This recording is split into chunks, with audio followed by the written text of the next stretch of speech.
Olá, seja muito bem-vindo ao canal. Hoje, vamos desvendar um dos maiores mitos sobre a história da Igreja Católica.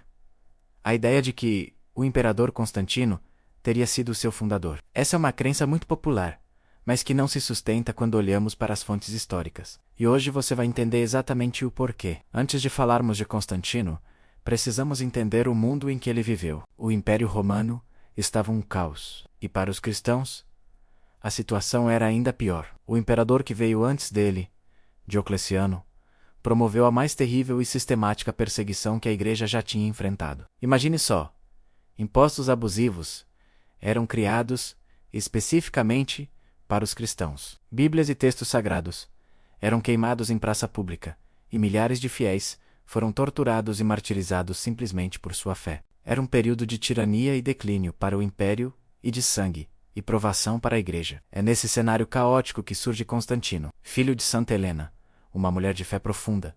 Ele cresceu vendo a força do cristianismo de perto. A virada de chave em sua vida acontece na famosa Batalha da Ponte Milvia. Diz a história, contada por Eusébio de Cesareia, que na véspera da batalha, Constantino teve uma visão. Ele viu no céu um sinal, uma cruz com a inscrição: com este sinal vencerás. Ele então mandou pintar este símbolo cristão nos escudos de seus soldados, e, contra todas as probabilidades, venceu seu rival, Maxêncio. Essa vitória foi decisiva para sua ascensão ao poder. Pouco tempo depois, em 313, ele promulga o Édito de Milão.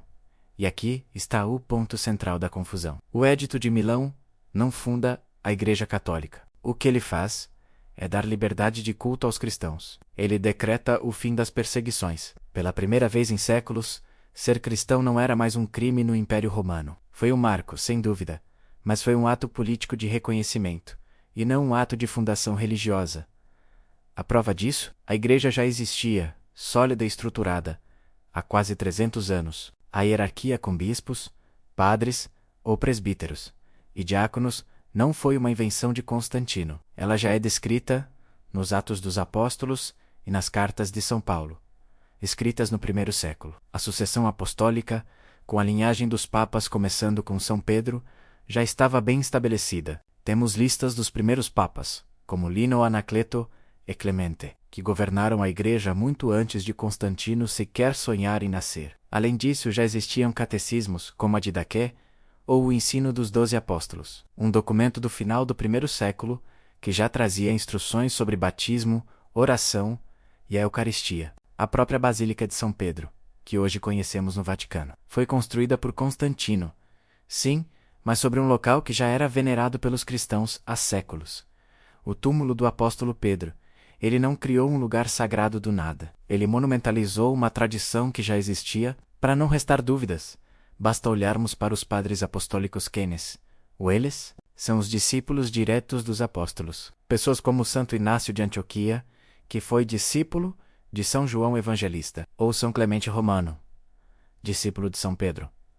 As cartas que eles escreveram no final do primeiro e início do segundo século são testemunhos incríveis. Nelas, eles já falam de uma igreja universal, uma igreja católica, da importância dos bispos e da celebração da Eucaristia. Como a igreja poderia ter sido fundada no século IV, se seus líderes, 200 anos antes, já escreviam sobre sua estrutura e doutrina, e a evangelização? Muito antes do Império Romano aceitar o cristianismo, os apóstolos e seus sucessores já tinham levado a fé aos confins do mundo conhecido. São Tiago na Espanha, São Tomé na Índia, São Marcos no Egito.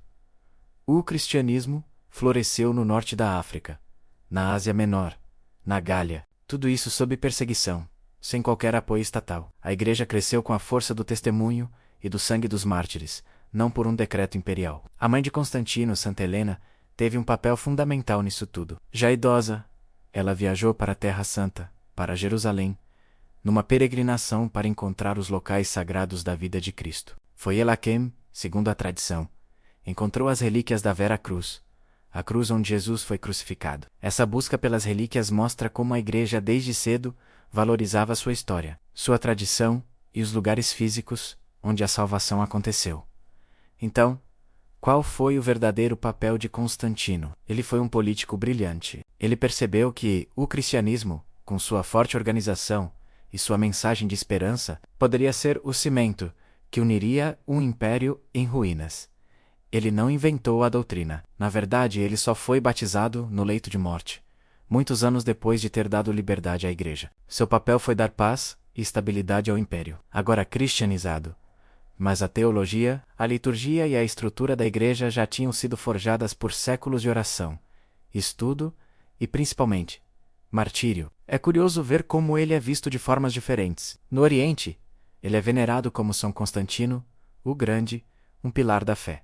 No Ocidente, muitas vezes ele é criticado, talvez de forma injusta, como se tivesse corrompido a igreja. A verdade é mais complexa. Se você quiser se aprofundar, recomendo muito a leitura de fontes da época. Leia a História Eclesiástica de Eusébio de Cesareia, que foi um historiador que viveu naquele tempo. Leia Lactâncio, que descreve a queda de Diocleciano. Para uma visão geral, a história da igreja de Daniel Rops é fantástica. E, acima de tudo, leia os escritos dos padres apostólicos. Eles são a prova viva de uma igreja vibrante, muito antes de Constantino. Em conclusão, a Igreja Católica é muito, mas muito anterior a Constantino. Ela foi fundada sobre a rocha de Pedro, pelos apóstolos, e foi consolidada ao longo de 3 séculos de perseguição por santos, mártires e fiéis corajosos. A história nos revela um cristianismo forte e autêntico, que não precisou de um imperador para nascer, mas que soube, com a ajuda dele, florescer e transformar o mundo. Espero que este vídeo tenha esclarecido